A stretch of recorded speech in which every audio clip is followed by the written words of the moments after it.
Okay. We're not having that.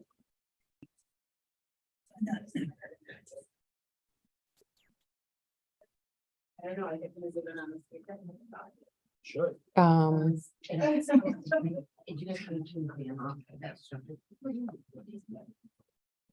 Good thing they have fans down here. Oh, we're ready. Okay, right. Yeah.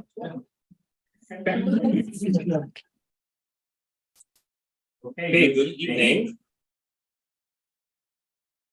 Welcome to the Lake Bluff School District 65 Board of Education meeting for Tuesday, August 15th, 2023. I'd like to call this meeting to order at 7:01 p.m. Very quick roll call, please. Present. Present.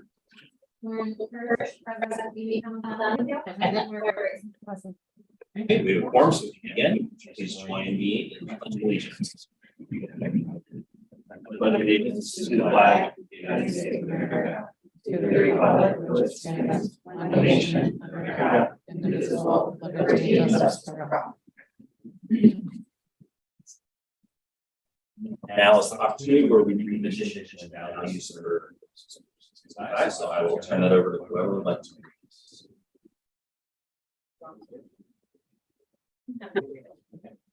Our mission is to ensure academic achievement and personal growth for all students in innovative and engaging educational opportunities. We have a vision of an inclusive community of motivated learners who are inspired to change the world through exploration and collaboration. And of course, our motto is excellence in education, enthusiasm for life, every student. Thank you, Dr. Leally. All right, next up is recognition items for the BOE Certificate of Achievement and Excellence for Financial Reporting. So congrats to our JCON, our CSPO. So the Government Finance Officers Association of the United States has awarded the Certificate of Achievement for Excellence in Financial Reporting for its annual comprehensive financial report for the fiscal year ended June 30th, 2022. The report has been judged by an impartial panel to meet the high standard of the program, which includes demonstrating a constructive, spirit of full disclosure to clearly communicate its financial story and motivate potential users and user groups to read the report. The Certificate of Achievement is the highest form of recognition in the area of governmental accounting and financial reporting, and it's a that represents significant accomplishment by a government and its management. And I do want to say a lot of work goes into the comprehensive financial report, and James is doing an outstanding job in lots of areas, but one of these areas is financial transparency, and I think that's something that this district's been working on for a long time. And under James' leadership, we've achieved this many years. So congratulations to Anthony, Jenny, Kevin. Great job. Okay. No, it was a, you know,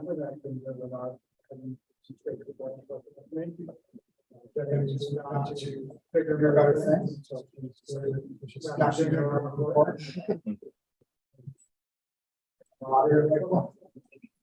Great, congrats again. Okay, moving on to item 6, public comment. At every Board of Ed meeting, we have 2 options for public comment, one at the beginning, one at the end. If there's anyone in the room tonight would like to address the board, you need to identify yourself in that. Not seeing anybody that's not employed. Anybody remote? No. Okay. We'll have a chance later if I'd like to take the data. Item 7, addition of discussion item. Each board meeting, we offer the opportunity for board members to suggest an item for a future agenda. So anyone have anything to suggest tonight? Okay, moving right along to reports then. First report, I think we have a PTO non-lunch report tonight, right? No. So we'll move to our principal report from Mr. Stoop. All of our reports today are just focused on updating the work that we've done this summer. We're excited about it. Hi, everybody. Good to see you in your summer glow. This is a brief update, but I want to acknowledge just the magic that comes along with the start of the new school year. I think growing up and as a beginning educator and throughout my career, I know I look forward to the fresh school supplies and the newness, thinking about that fresh start. This year, I'm really considering all of the things that I want to express throughout our district. So we had a number of PD offerings this summer, so professional development, surrounding ways for our staff to grow personally and professionally. I was really excited to see so many Lakeville Elementary School team members are on the table, and I feel blessed and honored to have participated in that myself. So thank you for allowing us to coordinate that. I want to express gratitude for the round-the-clock work and dedication of our maintenance team. They don't take breaks during the summer, and if they do, they're brief and they're quickly back at it again, moving and removing and cleaning. So to our maintenance team and night crew, became the day crew this summer, I want to extend gratitude. Our district office staff really just went above and beyond this summer. They're developing ways of working with one another and didn't miss a beat. So I'm proud and excited for that work. Our building secretaries and nurses came back last week and this week, and they stopped working, but tied up all the loose ends in the spring and came back this summer ready to get at things again. Gratitude to all of our teachers and staff. I want to acknowledge that we were able to open our building slightly earlier than usual this year. It's been wonderful to catch up and see the fresh looks throughout the instructional spaces. I'm extremely excited to see the looks on our students' faces when they see our new classrooms and office setups with the new furniture, teacher desks, teacher seating, and above all, the new student furniture. So it's been great to get around in our instructional spaces and see teachers kind of reimagining their spaces. But the most exciting moment of all was these students coming in to classrooms. So thank you to the board for supporting that purchase and helping us orchestrate things. I can't wait to welcome everybody back soon. Any questions for Phil? All right, Nate, you're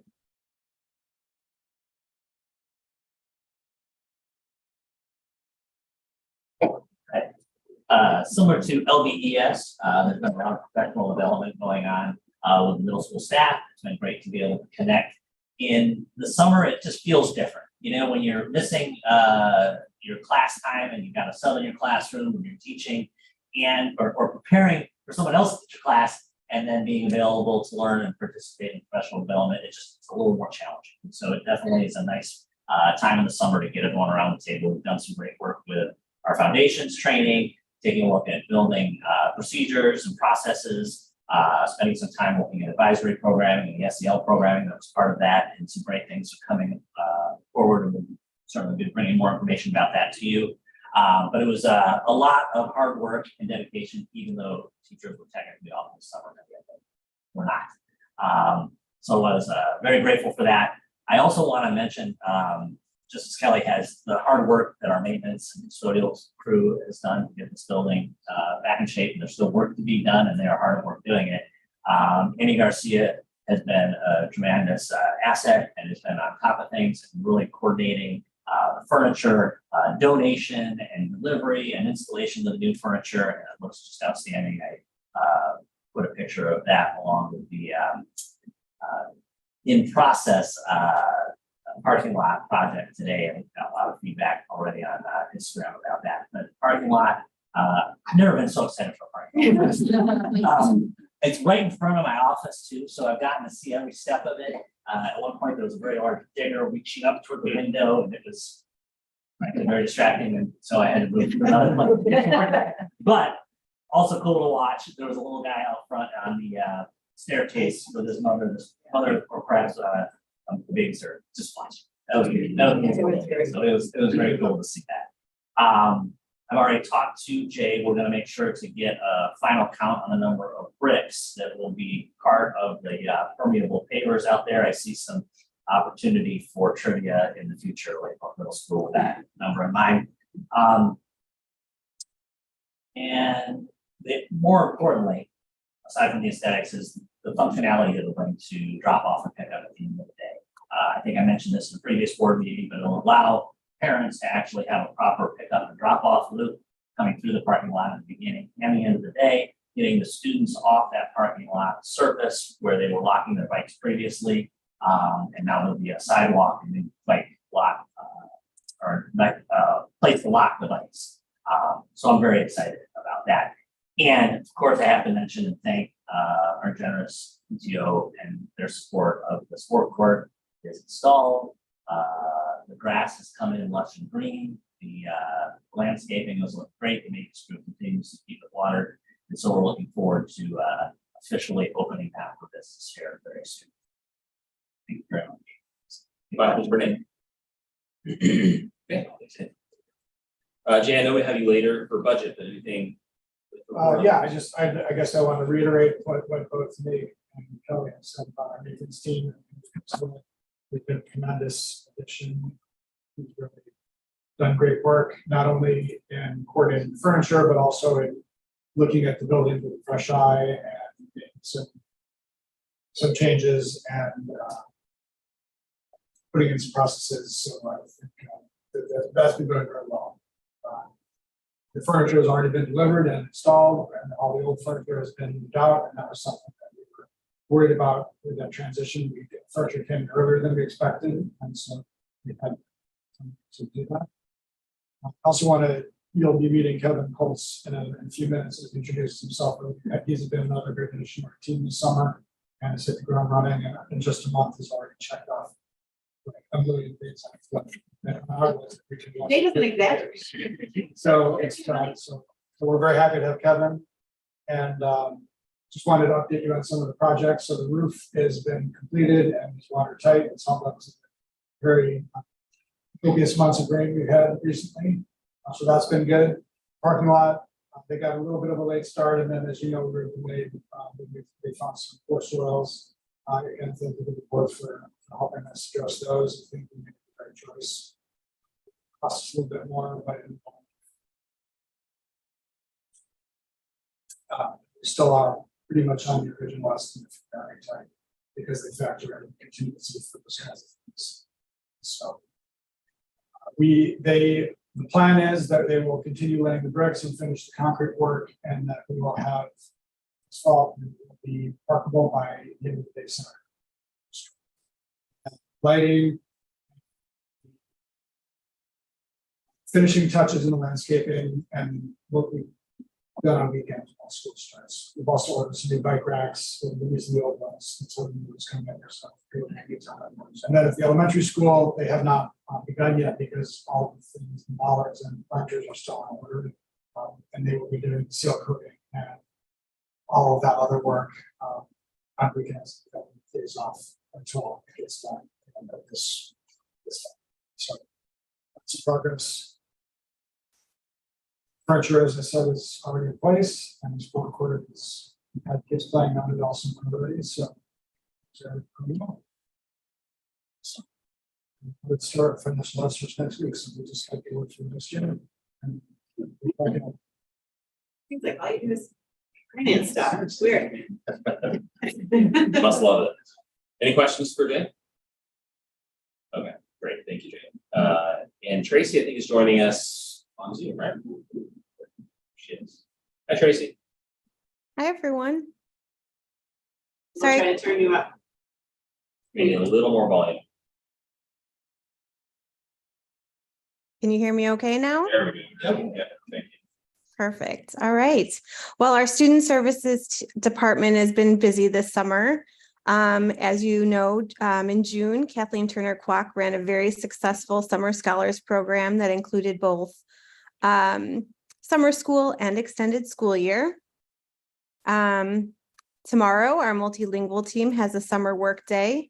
We were fortunate to round out our multilingual team this past spring, filling the open 1.5 positions that we had posted last school year. So that was very exciting for us. During the summer and then into the school year, our multilingual team will be working through two new things. First, we've purchased a software called Elevation. This is basically a data warehouse for our multilingual students, so we can track their time within our program and their growth on a variety of assessments. This software is also designed to ensure that we remain compliant with all of our state requirements, but also track the growth of our students while they're in our multilingual programs. And then once they're exited, we are also required to ensure that our students continue growing in their language proficiency once they're exited from formal multilingual instruction. This year we'll also begin a new, what we'll call a multilingual instructional task force. As you may recall, we've had bilingual parent advisory committee meetings each year, generally 4 times per year. We plan to expand that committee into a task force that will include teachers, administrators, and community leaders along with parents in order to ensure we're meeting the needs of all of our multilingual students. And Brandy McDonough, one of our multilingual teachers, and I will lead that committee. Joe Jaxie, in his new role as part-time student services coordinator, and I are working on a number of projects. So at the end of the school year and through this summer, we've spent time reviewing new progress monitoring tools for our multi-tiered systems of support. At this point, we are very close to choosing a new program, and we will begin teacher training and implementation over the coming weeks. Joe and I have also been working on goals for our student services team this school year. In order to begin with the student service team and aligning to our strategic plan, we plan to focus on 3 things. So the first is fostering independence. The second is increasing our inclusive practices. And the third is increasing student active engagement. So our full student services team departments will be focused on these, and this will be kind of the theme of our opening days for the student services team. And then last, Joe and I plan to conduct a full workload caseload study starting right after the beginning of the school year. We will first focus on our learning behavior specialists, and then we'll move to our related service providers. This is a long-term project. So once we've finished with our special education providers, then we will also conduct a workload caseload study on our multilingual teachers and our interventionists. So we will have rounded out our full student services team by the time we are finished with this workload caseload study. And then last, I would just like to highlight that we had a booth at the farmers market this last week, and we will again this Friday. Caitlin Stabenow, my new administrative assistant for student services, was there handing out flyers, giving people information about the start of the school year and important dates this school year. But most importantly, she was handing out our family packs that we created with our early childhood teachers last year. And those family packs are designed for children that live in the community from birth to 5 years old, and they have developmental activities, books, and just informational packets in there for both use for the children and their parents to learn more about their growth from those birth to 5 years. So very exciting. We had lots of people stop by, and Caitlin was able to interact with many of our community members during that time. That's everything. Any questions for me? Yeah, that's it. Thanks, Tracy. Thank you. So we'll move on to Jackie Thibodeau, our first report in your new role. So Kelly and I briefly mentioned we had a lot of opportunities for professional development this summer. So I'm going to go through what those opportunities look like. They were really aligned to a strategic plan goal 1 and 2, so focusing on student achievement and the learning environment. In May, there we had a lot of staff and different opportunities that people were able to sign up for as they were interested in. We had over 50% of staff participating in this one session, which is pretty outstanding because summer is very precious to teachers. So we were excited to have such great participation. We had different content strands. So one of those content strands focused on social emotional learning. We had a full emphasis on student social emotional learning and adult social emotional learning. So we had 2 book clubs. One was Good Inside by Dr. Becky, which some of you may be familiar as parents, or you're kind of trying to make those connections of how we could use her approach in the classroom to focus on self-regulation and resilience in children. And then we also had a book club for Permission to Feel by Mark Brackett. And this one also focuses on emotional intelligence and tools for self-regulation. What's really exciting about this book is that it's going to segue nicely into a new social emotional learning program that we're starting to launch this year called Ruler. through Yale. And so the kind of basis of it is in the school commission field. And that's something that we have CL teams in both buildings starting to get trained on in October.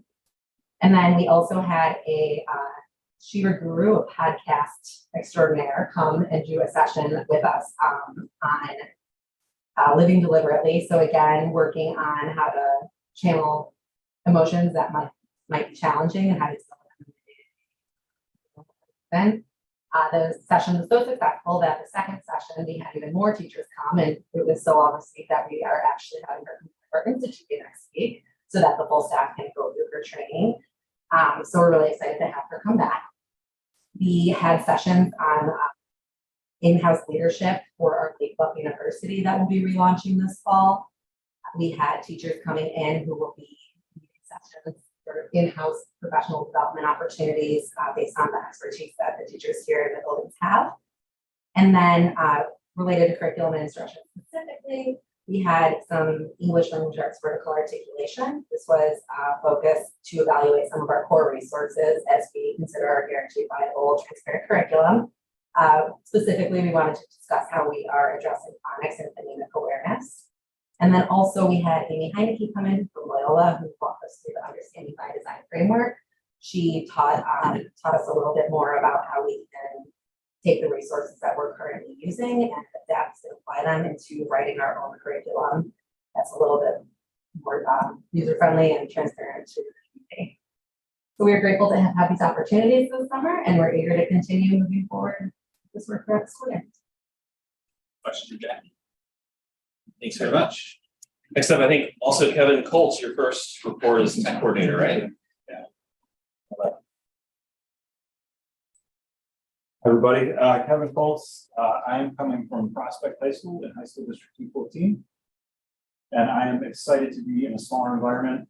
I started my career in one, so I'm kind of coming back to one after 9 years. And I'm really excited to be in a small environment, getting to know everybody as I get ingrained in my new role in the last 4 weeks. So I've really kind of just started focusing on getting my feet under me, trying to figure out kind of what I've inherited, the systems that have been in place. And for sure, the first few weeks, we're just getting devices ready, getting everything ready for day one. So we're making sure our students are ready to go, our new staff is ready to go, our teachers come in and feel they're supported by me and by Steve, our tech specialist. So that's really where I've been. But now that that's in place, I've been starting to focus in the last week and a half on some long-term goals, some long-term plans, some systems that we need to start looking at, whether we want to maintain them or replace them, but also some projects that I've inherited and trying to kind of get my bearings with those, such as the websites and other spaces that I've been working on. So that's really where I'm at right now. Thanks. Thank you. I'll just one comment. I think it's the first meeting we've had here where the tech has worked. I usually say it at the end. Thanks, Kevin. I'll move on to my presence report really fast. Just thanks to all the teachers and staff. I know there was, even before the report tonight, I heard there were a lot of staff members who on their own time during civil break were here a variety of different ways, professional development, working things in the building, working with staff. So just as a parent, I appreciate the extra work that goes into it. I think sometimes goes unseen. Just many thanks to our admin team for the summer flies by fast. So the many projects that have been ongoing and are ongoing right now as we speak here on the buildings and facilities and in programming, things we don't see too. So just thanks for all the hard work you guys did this summer. I think one thing I'm confident of is that our team never seems to take the easy way out. You know, there's always, it would have been easier not to do a parking lot, easier not to do a sport court, easier not to do a variety of things, but just really appreciative for that work, and just want to wish everybody a great start to the school year, moms, dads, students, parents, teachers, staff, etc. So look forward to hearing more about how the year kicks off. That's it for me. Turn over to you. I'll be brief and just try to address some of the things that the rest of the team did not address. Number one, a huge thank you and kudos to this administrative team. It's a fantastic group of people, like professional people who just work hard all the time on behalf of kids.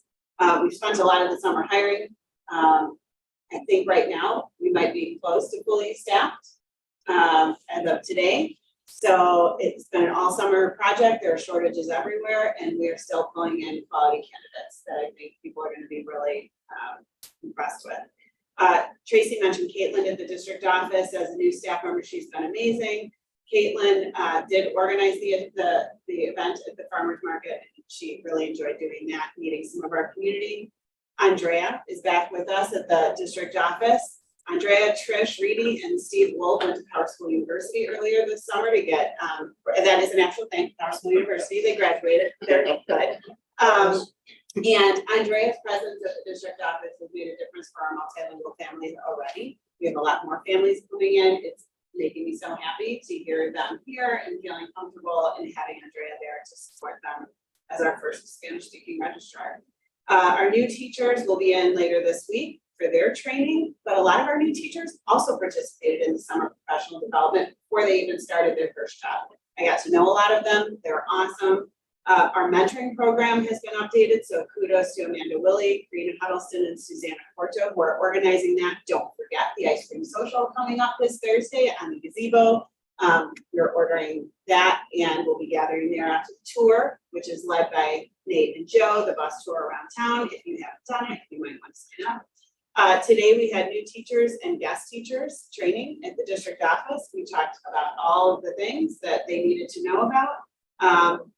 And a lot of it had to do with safety and security in our building. That's our, as you know, our utmost priority.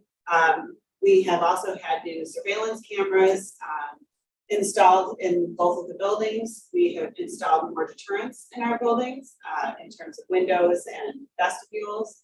We have a new check-in system for parents, which we'll be sending more information on that. Should be easier for parents, and also there can be some check-ins done at home, right, prior to parents coming in once we set it up. So like eventually you won't have to be waiting in lines to get checked in. You can check in before you get to school, and all that will be ready.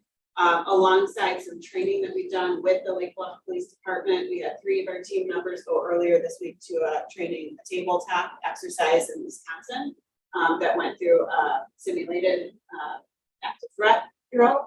3 of our team members went and were trained with the PD, and the rest of us will go in October to that same training.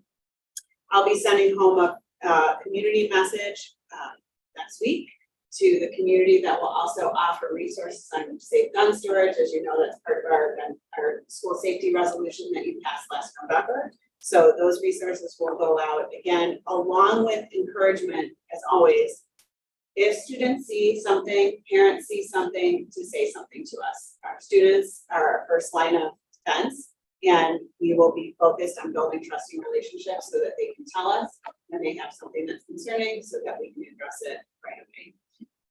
And last but not least, we are really excited for Institute Day. Not only is that like a crowd pleasing event we're excited about, but the regional office is actually paying for that event, as they have money to give to school districts who are doing social emotional work with adults. And so they are reimbursing us for that and sending some people to come and see it. So we're really excited about that. And that is it. Great. All right, any questions for Dr. Leon? Okay, quick before we move on, and there may not be an answer to it yet, but is there a new PTO president yet? I don't think so, because I just got an email from Nicole from the district president email. So if anyone wants to be a PTO president, that would be great. There's an opportunity. Okay. And if anyone wants to be a guest teacher, we're still looking for those too. So for all the, what it might be, say thousands of people watching. Our school board members able to be substitute teachers. Mm-hmm.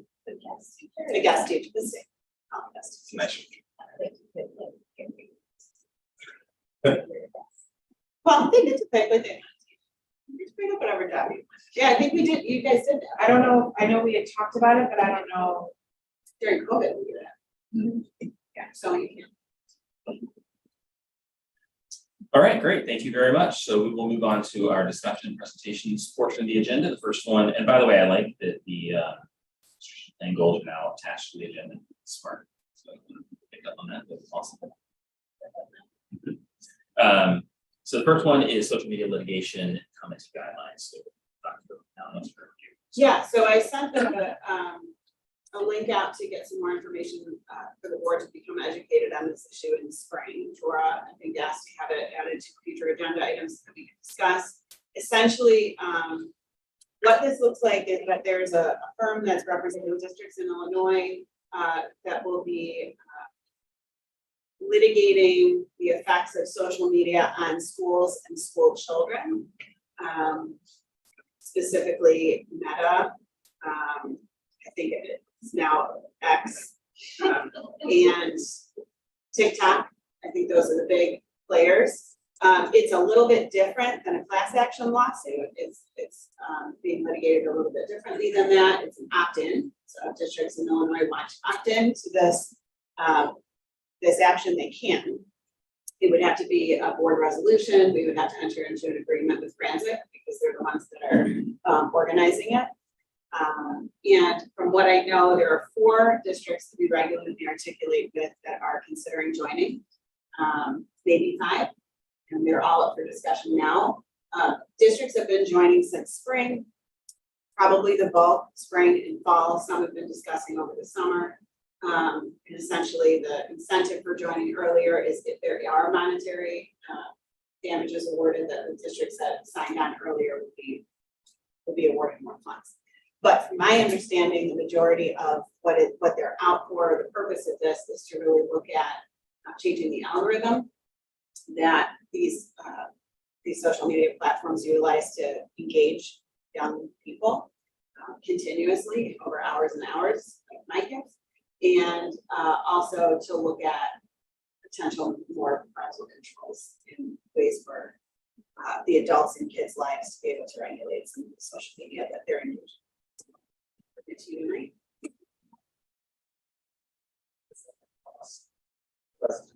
The cost would come if there are financial damages.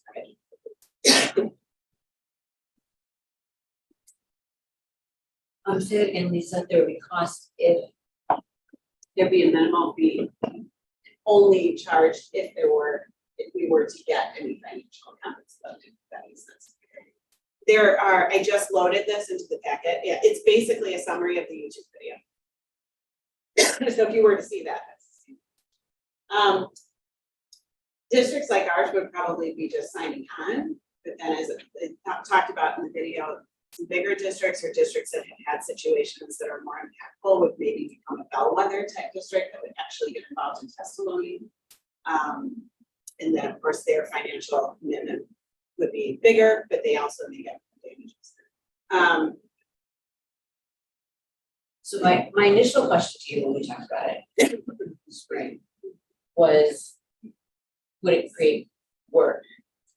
But would there be cost? Yes. Which it sounds like.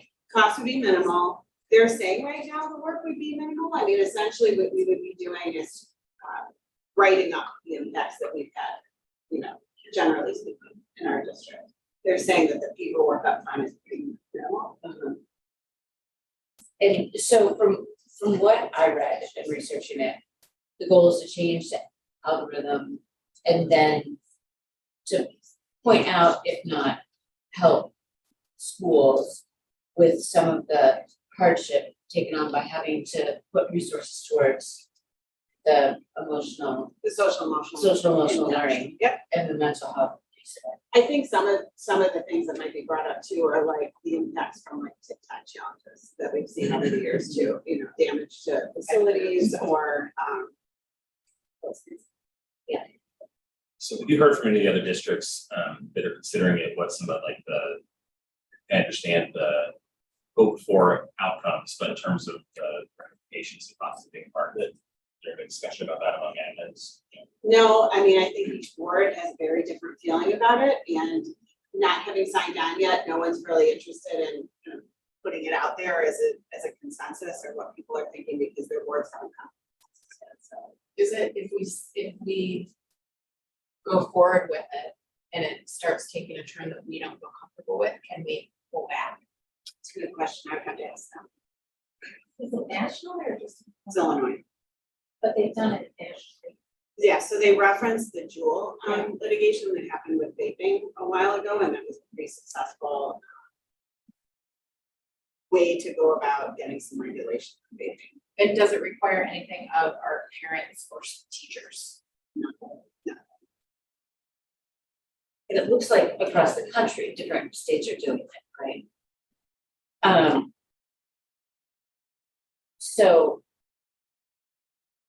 if our commitment, so it'd be good to know, yeah, if we were like, okay, wait, we wanna stop. I mean, it sounds great, but then if we get into it and it's on the administrative side.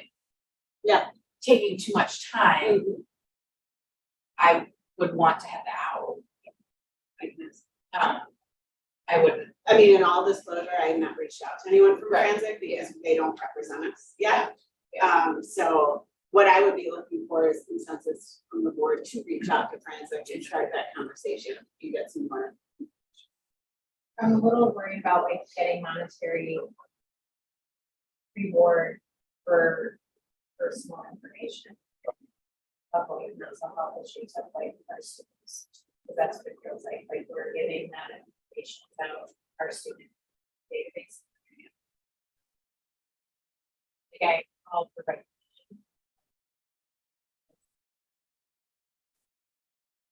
My guess is not personally identified what information would be put out, and from watching the video, it sounds like monetary compensation is not the goal.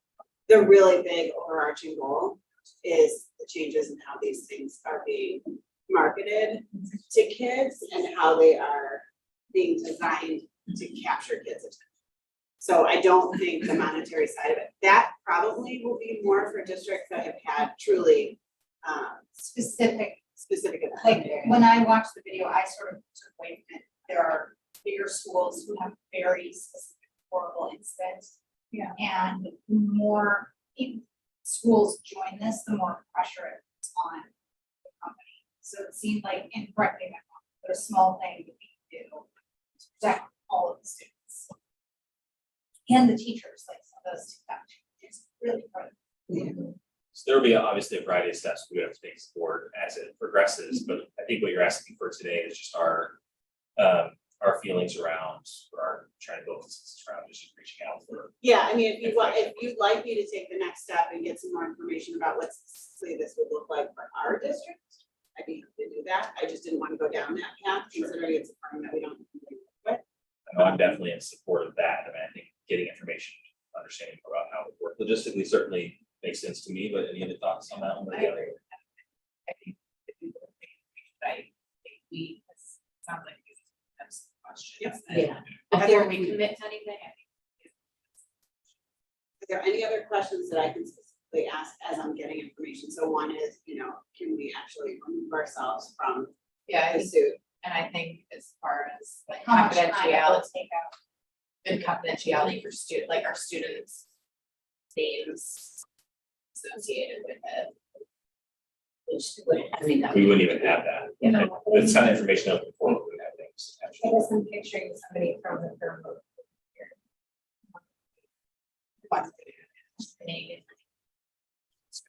I think, and really just expectations from us, period, what is expected for us to provide.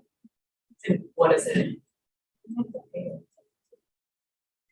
I mean, the video seems to make it sounds to me like we would just be updated with periodic webinars. It sounds a little bit like, I hate to bring out like a sword. It's like, when there was a massive lawsuit around the Netscape and there were lots of districts involved, and it was the other way, right? So, but there were kind of periodic webinars where the districts would be updated on what's happening. I think that would be probably how it's starting this. It's like they would be handling the majority of it, and any districts that are sent it on would be updated. But that's. So do we have consensus for Dr. Ladd, at least reach out for more information and make phone calls and get our questions answered? If you have other questions, to send them to me, probably in the next week or so. Eric, how do you feel about I that? think teacher time, like what's expected. Yeah, I need to Burden. put more on teachers and staff That's what it says, very, and parents. plan, and it says that, yeah, that they are busy, but if you, like, they want to hear everything, and then if they select your case, then it will be more time required by you. And a little bit off topic, but for what we provide with our student technology, is there access to these sites on those? You shouldn't be. Like, on their No, I mean, well. No, not on Not on, yeah. yeah. But they shouldn't be doing it on their here, but I think some of it is like this, they had challenges happen at home, right? They see it at home and then they bring it to this, right? I was just gonna say their firewall guards for their access. For the school devices, but For the school obviously for the phones, kids. And this would be, I keep thinking it's not like a short term, this is No. like a very long, that this could help kids that have gotten into our district yet. Could be. And I'll keep you updated on what other districts in the area decide to join or how many. So I think you have consensus to Sounds good, take the next steps, and then we'll add this to another agenda, I imagine. when I get more information. Thank you. Any questions or comments? Okay, item B is purchase staff computers from the leasing company. We had a variety of details about this in our packet, but both Jay or yeah, if you want to mention. Sure, well, we'd like to get on a steady device replacement cycle. Right now, we get all of our computers at once, and then have 3 or 4 years later, we do it again, 4 years.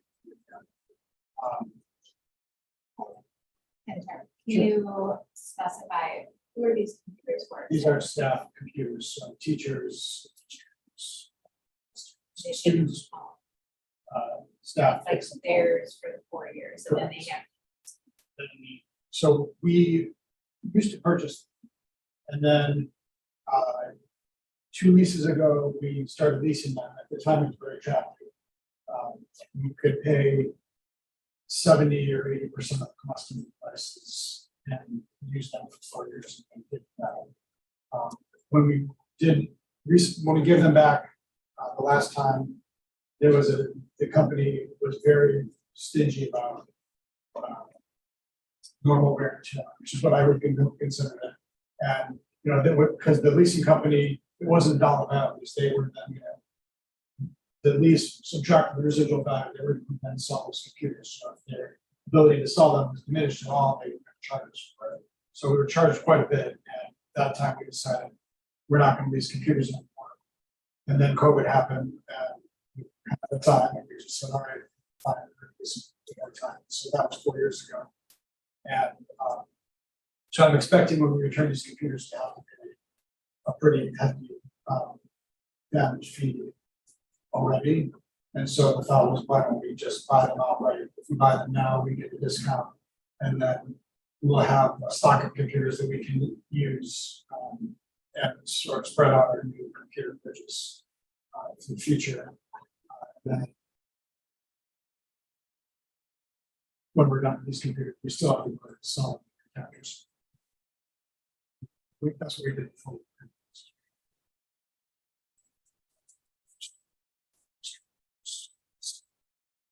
So this was, I'm not 100% sure we're going to do this, but I want to bring it to conclude.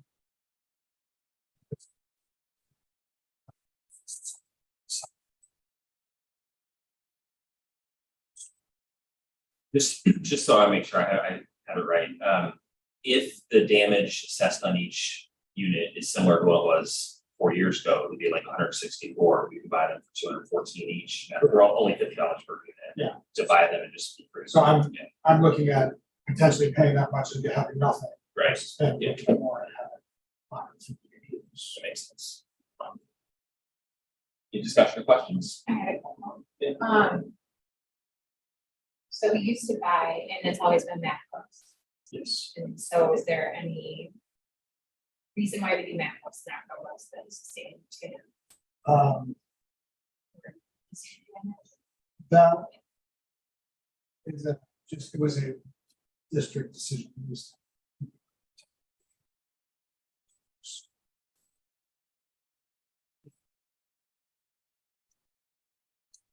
But so they have like a lifespan of 5 years, we only have 1 more year on them. I think they're still resellable.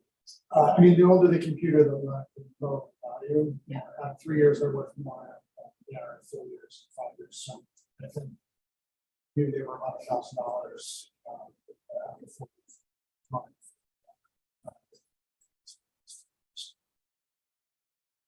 What's the cost, the savings if we buy them versus send them back? And then get brand new set, so we want when we buy new computers, we're gonna purchase them. We will have more flexibility.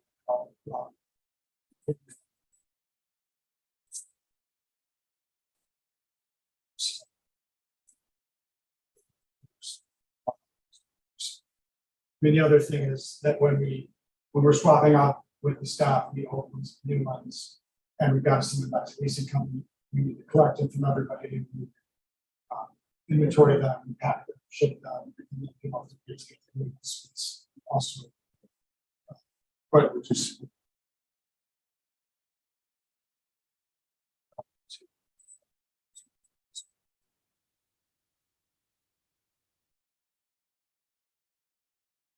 Anything else? Okay, that was, thanks for making that so clear for me. The next item is also about computers. We had our original Steam lab computers available at the middle school purchased through the PTO for extra information. Those computers, we have been sort of have been on PTO's list of things, you know, when the school meeting. It's been on the very list. And we instead got brand new sport court and some of the mix. So we would be replacing these computers. We sort of just, the time has gone by and now they're 6 years old. They're not supported anymore. It's a security problem also. Because it doesn't, new security updates won't go on the computer. So we just realized this summer. Need to do continuous.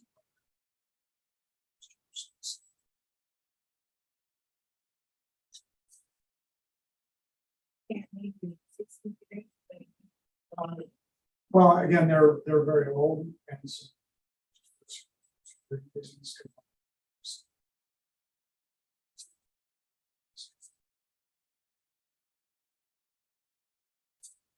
probably would look at so.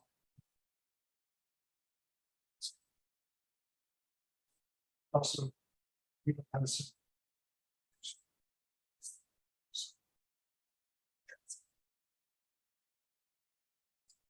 we'll vote on both of these items later this evening, but any other questions? All right, we'll keep it with you, Jay. okay.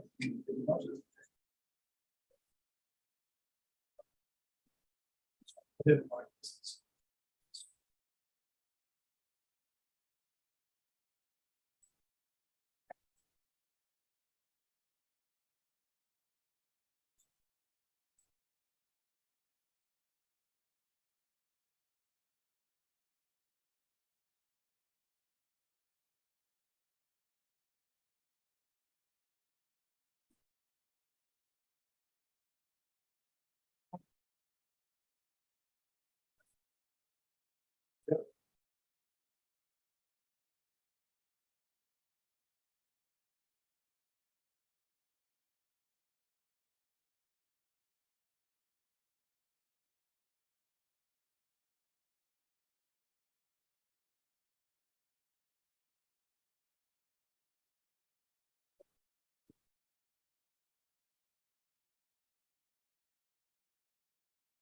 So this is the tentative budget for next fiscal year, for this fiscal year, 23-24. This is the, you'll be approving the tentative budget tonight, and then this is posted on our website and for another 30 days, at which point we will have a budget hearing.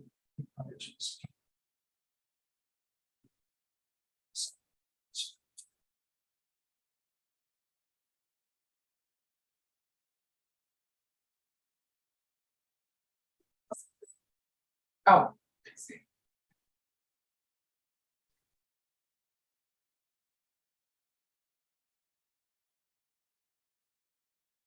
Might be better to go in full screen, like you had. So it says balanced budget on top. We actually have a surplus budget. So, that's new, and really a result of the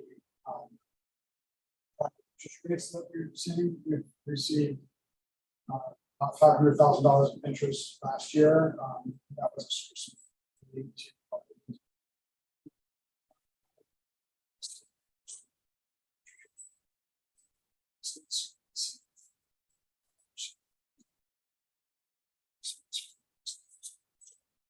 getting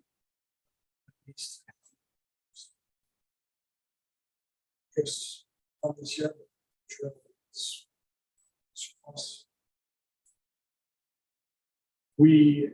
And this is also something I appreciate the source of it because it's not one time necessarily, but I don't expect it to continue. I think it's come back down. So although we're seeing a surplus, this is in operations, it's not an operating surplus that I think we can count on for the future. But it's nice given that we're doing a lot of capital projects right now, so this sort of offsets the cost of those. And then as you can see, we've got, although we are having an operating surplus, we're reducing our fund balance by about $2 million throughout the capital work that was approved that we are fund balance. Just going quickly through the revenue assumptions, we did also have a large CPI increase this year, 5%. We are continuing to receive our recapture levy, which is just sort of a refund of some of the taxes that we did back based on tax objections.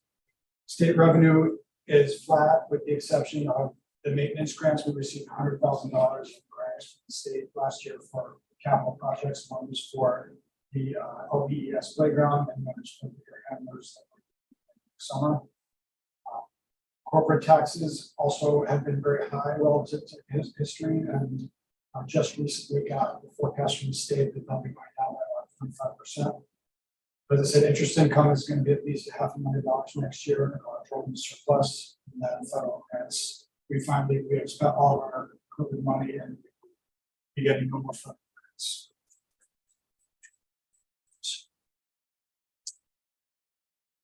So total revenue is going up about 2.6%. And I also just wanted to point out the transportation fund. We are planning a deficit in the transportation fund on purpose and reducing our levy in that fund to avoid any tax injections. We're limited in what we can ask for in transportation by the past 3 years of operating expenditures, and during COVID, our operating expenditures were very low, so that kind of messed with our ratio on our funds.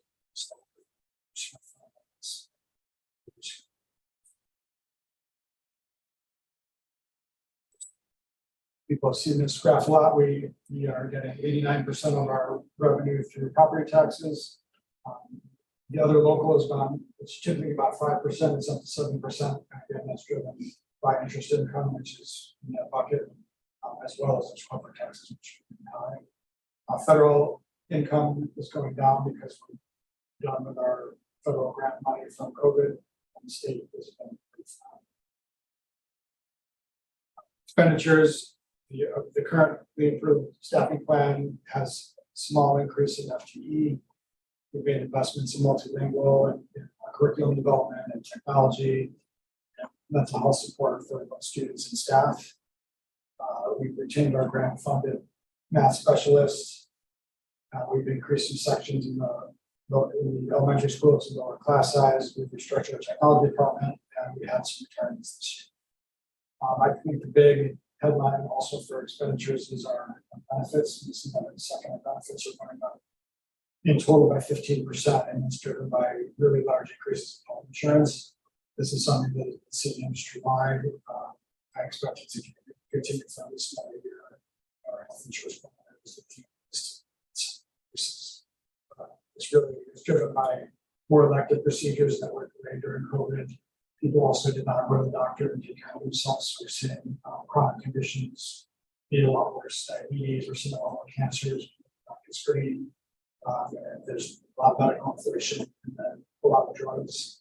There's a lot of great new drugs out there to treat things that could not be treated before, but we also have very, very high prices. We're seeing not in our district, but in property, people who have $1 million a year.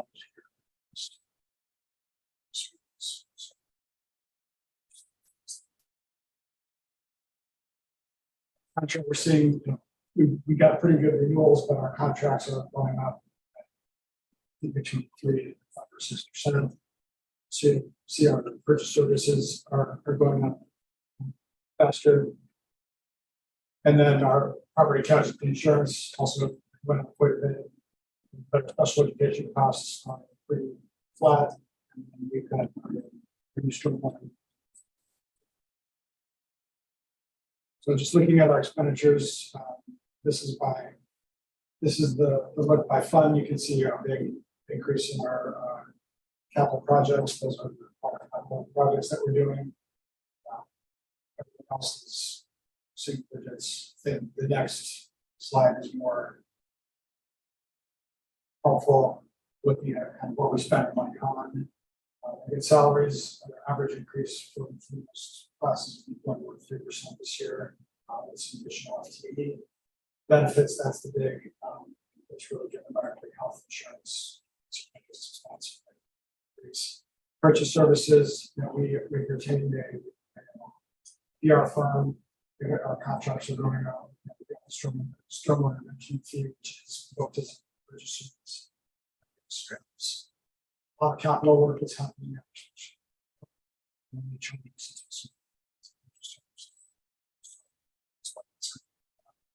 Supplies is driven almost entirely by technology. We have staff computers that we're purchasing now instead of leasing. We have our student computers that we're replacing. We've got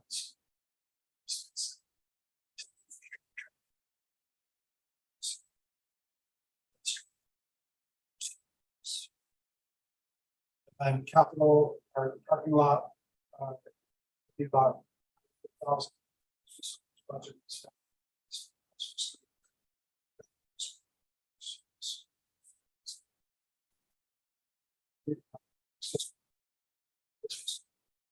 Classroom furniture purchase.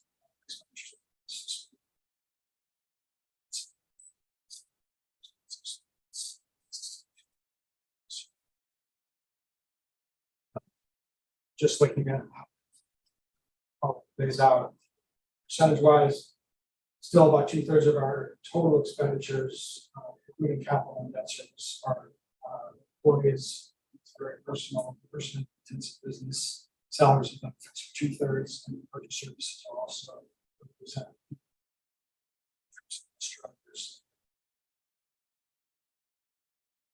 So that's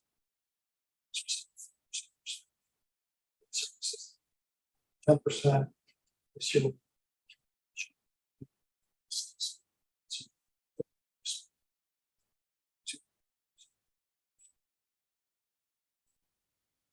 Looking at our debt service, we're actually getting pretty close to the cliff in our debt that we took out for the elementary school.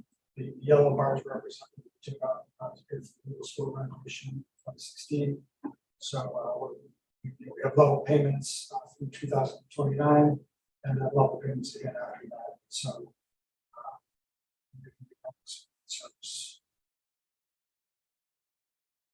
and looking at fund balance, even with the $2 million reduction, we're spending $2 million from loans. Still expecting it to be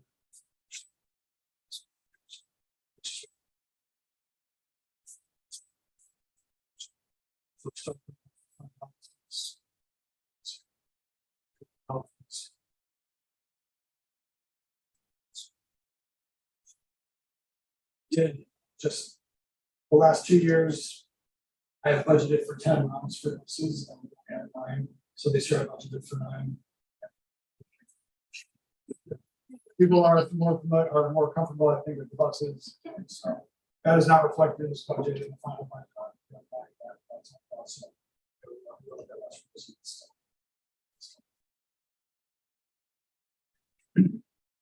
Seen this a couple times. Any questions for Jay about the Senate's budget? Okay. Thank you, Jay. All right, so moving on to our action items then. The first one is related to the budget, the tentative budget approval. So may I have a motion to approve the 2023-2024 tentative budget just presented by administration? So moved. Second. Okay, any questions or discussion? Okay, let's do a roll call please. Amy Grant, Yes. Laura Brinkstone. Yes. Amy Connell Donahue. Yes. Carrie Steinbach, yes. Lauren Hirsch. Yes. And Lynn. Yes. And the motion passes. Next one is purchase of staff computers from leasing company that was just presented earlier in the meeting. So may I have a motion to approve the purchase of 140 Apple MacBook Air laptop staff computers for a payment of $30,000, which is $214 per computer from the leasing company as presented by administration. Questions or discussion? Okay, roll call two. Ken Planish, Yes. Lauren Hirsch. Yes. Amy Connell Donahue. Yes. Carrie Steinbach, yes. Laura Brinkstone. Yes. Andy Grant. Yes, carries as well. Next one is purchase of new Steam Lab computers, also presented during discussions. May I have a motion to approve the purchase of 13 computers for the Steam Lab for a cost not to exceed $35,000 as presented by administration. Any questions or discussion? Just a quick question. We assume those would last like 4 years or. Yeah, I think these lasted 6, and I'd say these 4, most of the time, and we also don't know how long we're using the curriculum. And will they be here in time for the kids to start using them? Well, that's why it was sort of a rush to get it Get into them the in. board packet. Yeah. I think we're still looking, we actually don't, I see that. And can guarantee it won't be here Monday. Right. We We'll can, be Creative We can until look then. on You able to got computers that'll carry us through. We'll be able to get started with the Steam curriculum. know, that's a popular. Yep, you won't be without, but then swap them out, when it makes sense. Are they like curriculum specific, or if like we change to something else, they could still? No, they're Just not- regular. Okay, all right, thank you. any other questions or comments? Okay, we have our motions, so can we have a roll call, please? Lauren Hirsch. Yes. Amy Connell Donahue. Yes. Andy Grant. Yes, Carrie Steinbach, yes. Ken Planish. Yes. Laura Brinkstone. Yes. passes as well. The final one for tonight is approval of the personnel report. So if you read that, there's one change from the one in our packet. We have 2 non-licensed new hires. We have Steve Aarons, paraprofessional at the middle school, effective August 17th, 2023, replacing Greg Neal at salary rate of $19.20 an hour. Yeah, thank you. We have Sandra Lara Sanchez, a paraprofessional at the elementary school, effective August 17th, 2023, replacing Peyton Reagan at a salary rate of $19.20 per hour. We have no resignations or terminations. We do have 3 licensed new hires. First one is Shima Syed, substitute teacher, effective July 17th, 2023, at the rate of $125 per day. Amanda Long, social worker at the elementary school, replacing Jen Curtis Glassman, effective August 17th, 2023. Salary rate of $98,196 per year. And finally, we have Andrew Burness, a wellness teacher at the elementary school, effective August 17th, 2023, replacing Eric Slark. Annual salary of $46,000 per year. 4 FMLA requests. First one being Sarah Haselow, special education teacher at the middle school, effective August 21st through November 12th, 2023, which is 12 weeks. For health condition, we have Eric Anderco, wellness teacher at the elementary school, from October 29th, 2023 to December 15th, 2023, care of a newborn. Congratulations, Eric. Sarah Slesnick, math specialist in elementary school, January 8th to April 8th, 2023, also for care of a newborn. Congratulations, Sarah. And Christina Leibfried, elementary school Spanish teacher, effective August 21st, 2023 through September 1st, 2023, but that would be intermittent for the care of a family member. We have no retirees. So given the personnel report I've just read, may I have a motion to approve the personnel report for August 15th, 2023? Second. Any discussion or questions? Okay, roll call. Please.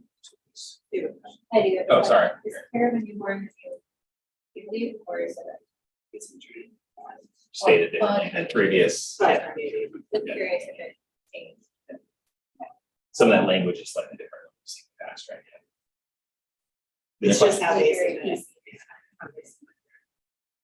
Well, that's first year.